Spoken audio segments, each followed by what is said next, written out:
President Donald Trump will meet with Vladimir Putin in Alaska at the end of the week in an effort to bring an end to the war with Ukraine. Now, Ukraine's President Volodymyr Zelensky will not be attending the talks, and this will be the first meeting between Vladimir Putin and a US president since the war began. Joining us now is broadcaster and commentator Carmine Sabia. Carmine, thank you for joining us. Now, we know that Donald Trump is warning Russia that Russia will face severe consequences if it does not agree to a ceasefire with Ukraine.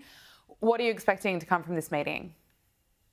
Not much. I think this meeting is more of a showman kind of thing. I think this is for these guys to meet and basically show the world that, hey, look, we've met and we're talking to each other. But I don't see it being productive. I don't think they're actually going to reach any agreements here. Okay, well, I want to talk to you about the crisis in the UK because the number of migrants to cross the English Channel in boats since Keir Starmer came to power last year has surpassed 50,000. 50,000. Now, separately, French authorities confirmed that a woman died on Monday while trying to board a boat to make the crossing to the UK. Just awful.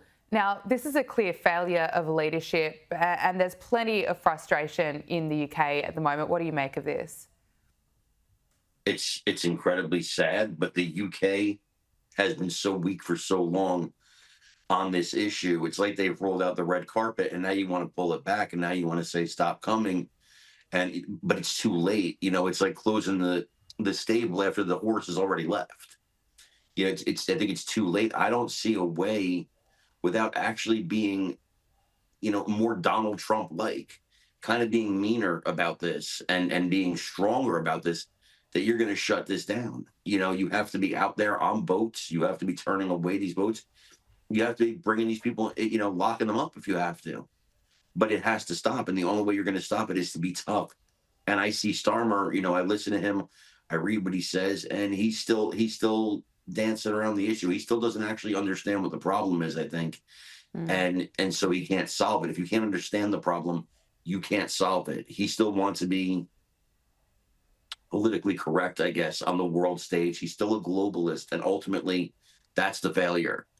I don't know if there's a way out of this for the UK anymore, and that worries me. Well, Keir Starmer is being warned that it's never been easier to be a people smuggler. The Independent has this exclusive that people smuggling arrests have fallen under Labor. So despite Keir Starmer's pledge to smash the gangs, data by the UK's crime agency shows that people smuggling arrests are down 16% since the previous Tory government. What does that say? It says he's weak. Yeah. And it says they know he's weak. That's inherently the problem. Joe Biden suffered the same thing. He talked the nice words, but gang activity, people smuggling, drug smuggling all increased under Joe Biden because they knew he was weak. Starmer is weak. He presents himself as weak. If you follow his X account, and I check in on it from time to time, everything the guy says is weak. He exudes weakness. Yeah. So no, you could talk about you're gonna crack down, and that sounds real nice, but what have you done? He hasn't done anything, and that inherently is the problem. Well, you can see why Nigel Farage is well ahead in the polls, and US Vice President JD Vance and Reform UK leader Nigel Farage have met for breakfast in the Cotswolds. Now, I want to look back at this brilliant speech by JD Vance at the Munich Security Conference earlier in the year. He had a clear message to Britain and to Europe about his genuine concerns over what is happening to free speech and the direction that they're heading in. In Britain and across Europe, free speech, I fear, is in retreat.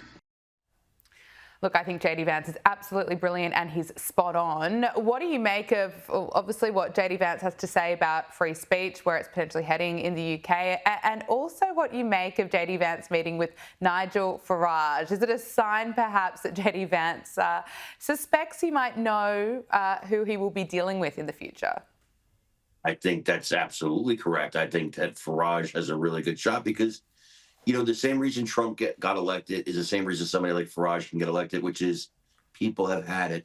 That's what has to ultimately happen. You can't wait for the government. The people have to be at a point where they're saying, that's it. We can't take any more of this. As far as free speech, I was actually just talking about this earlier with another person. I have a very easy litmus test for whether or not you have free speech, and it's in your country. Can you get arrested for saying certain words? If the answer to that question is yes, then you don't have free speech. It's a very easy litmus test. And it occurs to me that in places like the UK, for example, there only seems to be one group of people that you can comfortably attack, mock, make fun of, and have no issues, and that would be white male Christians. If you can, that's the open season on them. But pretty much every other group is off limits, and you can literally, like, you have to understand as an American how that blows my mind. The idea that there are certain words you can say that can get you in legal trouble.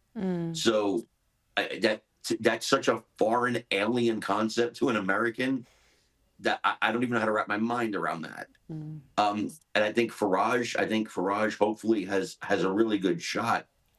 I think the British people are at a point where I talk to a lot of British people. I have a lot of British friends, and I mean, I know people that were hardcore anti-Trumpers that have literally said to me, like, we need our own Trump.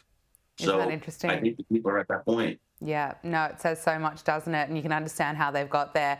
Carmine Sabia, broadcaster and commentator, thank you so much for speaking with us. Thank you, ma'am.